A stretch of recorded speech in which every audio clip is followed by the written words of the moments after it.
Donald Trump's worst nightmare is quickly becoming reality. The world is turning its back on the FIFA World Cup being held in the United States.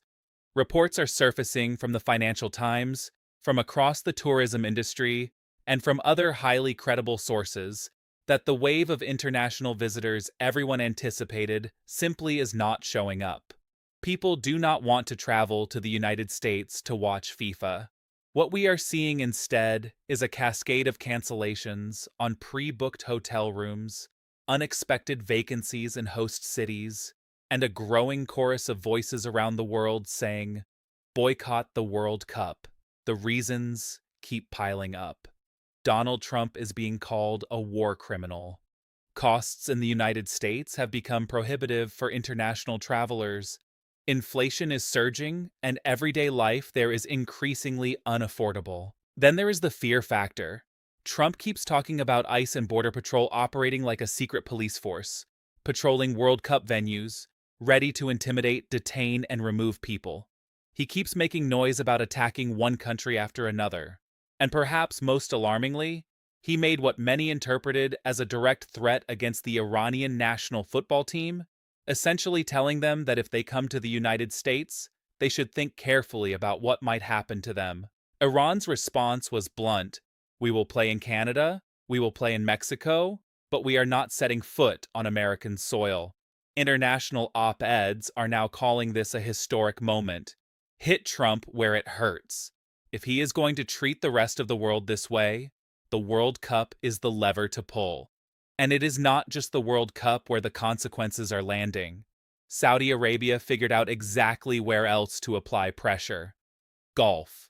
The Saudi Sovereign Wealth Fund has been the financial engine behind the LIV Golf League, that flashy breakaway tour that consumed so much of professional golf and lured away some of the sport's biggest names with enormous contracts. Now Saudi Arabia is walking away. The implied deal was always clear. We invest in your properties, we buy your crypto, we show up to your pay-to-play arrangements, and in exchange, you protect our interests in the region. Qatar buys you a jet.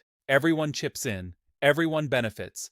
But Trump and Netanyahu went it alone, launched an operation against Iran without warning their Gulf partners, and in the process torched the regional security architecture that Saudi Arabia had been counting on.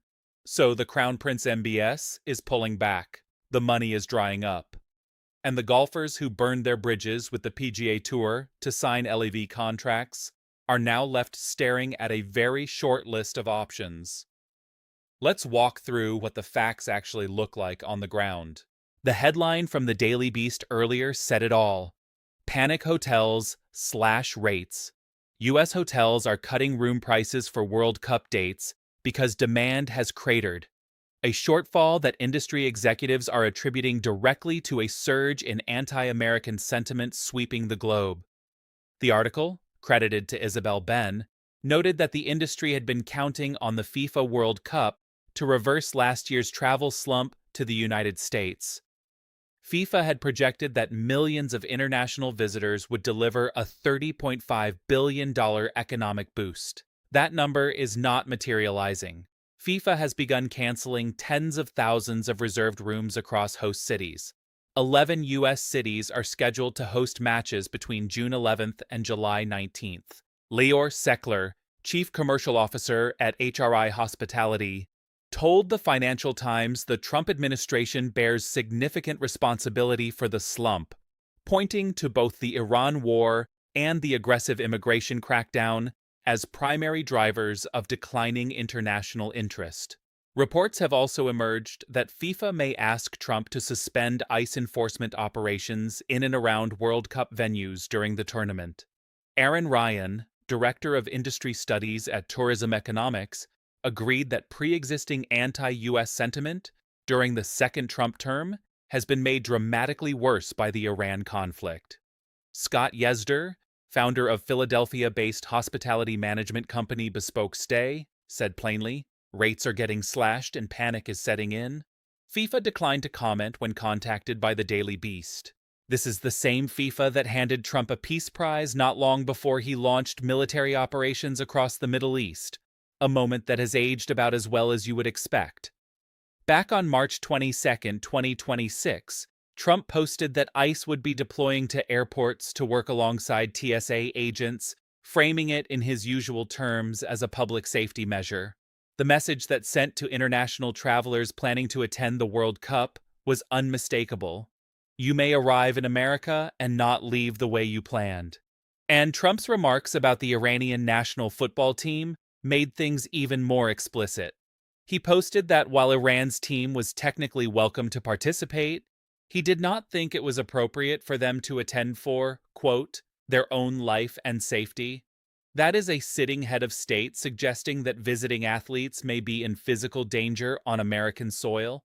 It is the kind of statement that poisons a sporting event before a single match is played. The Guardian weighed in, stating that a World Cup boycott over Trump, once considered a hypothetical too extreme to take seriously, can no longer be dismissed. Unprecedented times are forcing previously unthinkable conversations. European voices have grown louder. Senior German figures in the football world have publicly floated a boycott, with German Football Association Vice President Oki Göttlich indicating that given the trajectory of Trump's behavior, a boycott appears to be the only logical position. British comedian and actor John Bishop said it plainly in a television appearance: boycott it. He called the tournament a joke, said FIFA handing Trump a peace prize had undermined everything football is supposed to stand for, and said he would not be giving it any of his time. Now, let's turn to live golf, because that story is unraveling fast. The headline from the New York Times: Saudi fund to back away from live golf under mounting financial pressure. The league, launched in 2022, recruited some of the sport's biggest names with contracts that dwarfed anything the PGA Tour was offering. Now, the Saudi Public Investment Fund is reevaluating its priorities under serious financial strain. Citing the Golf Channel, Jake Sherman noted that these golfers are left with essentially three options: rejoin the PGA Tour, join the DP World Tour, or stop playing professional golf professionally altogether. Livy is reportedly facing imminent closure, with the Saudi PIF on the verge of pulling its financial backing entirely. Livy executives have reportedly been summoned to emergency meetings in New York City. Players say they have been kept in the dark. This has nothing to do with any potential merger talks with the DP World Tour. And separately, Spirit Airlines is reportedly on the verge of liquidating and shutting down entirely, with rising fuel costs, a direct consequence of the energy market chaos caused by the Hormuz crisis, potentially being the final blow. Trump killed Liv. Trump may kill Spirit. And Trump has tainted something that is supposed to be among the most unifying events on the planet, the FIFA World Cup, turning it into a geopolitical flashpoint that countries around the world are now debating whether to engage with at all. That Peace Prize ceremony, where FIFA's president draped a medal around Trump's neck while he grinned and said he would wear it everywhere, that clip hits differently now. Members of Congress are raising the alarm too. Congresswoman Sylvia Garcia, whose Houston district is set to host World Cup fan events, said she is concerned about ICE presence and wrote to the Department of Homeland Security for clarification. She said the response she received was non-committal and that she is still waiting for real answers. When asked whether it is safe for international visitors to come, she said Houston is a welcoming city and that the mayor will do everything possible to ensure a safe experience. But the hesitation in her answer said as much as the words. Congresswoman Nellie Pugh, a member of the World Cup Congressional Caucus, noted that $625 million in federal security funding for host cities was released far later than it was supposed to be, a delay that created significant anxiety given how close the tournament now is.